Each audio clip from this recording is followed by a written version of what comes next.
देवाच्या उतराची शिकवण घेऊन आणि आमच्या सोडवंडाराची आज्ञा मनांत दवरून ताणेच शिकयलोलें प्रार्थोन धीर घेवन म्हणूया.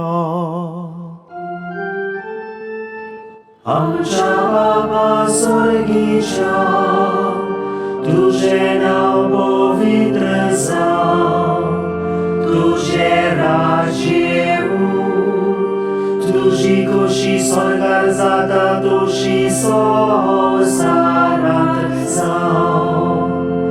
आमचो दिसपटो गिराज आज आमकां दी, आनी आमी आमचेर चुकलोल्यांक बक्षितांव, तशी आमची पातकां भोगोस, आनी आमकां तारणेर पडून दिवं